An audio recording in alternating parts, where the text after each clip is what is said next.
Mr. Prime Minister, good morning to Good morning. you, and thank you for joining us on Leaders Talk. Thank In the you. recent general election, it has been just over a year since you assumed office as the Prime Minister of Singapore, and nearly a month since your cabinet was sworn in. So how has this transition into the role been for you and the responsibilities that come with leading a nation? It's a big job with significant responsibilities. There's nothing that really prepares you for this. And even for someone like me, I've been in government for a long time.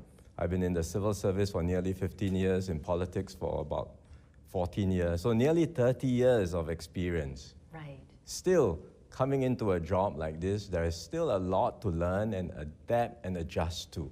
But fortunately, I have a strong team of ministers, MPs, members of parliament supporting me.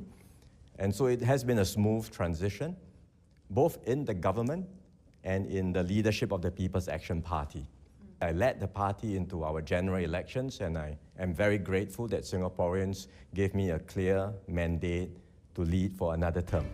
Prime Minister Wong, you've been to China Yeah. a couple times before. Many times. Many times. But you are going to embark your very first official trip to China as the Prime Minister of Singapore next week. So what different expectations do you have for this trip, and what will be the key priorities guiding your agenda? Well, I made it a point to visit China almost every year since entering politics, because it's useful to visit regularly, to interact, exchange notes with my counterparts, and to get a sense of how China is moving and transforming. I've always had good visits. I've always had good exchanges and meetings with my counterparts. As you say, this time will be a different occasion. It's more special this time because it's my first visit in my capacity as Prime Minister. I would look forward to achieving several objectives, to reaffirm our shared commitment to enhancing our bilateral cooperation, especially as we mark the 35th anniversary of diplomatic ties this year. That's right.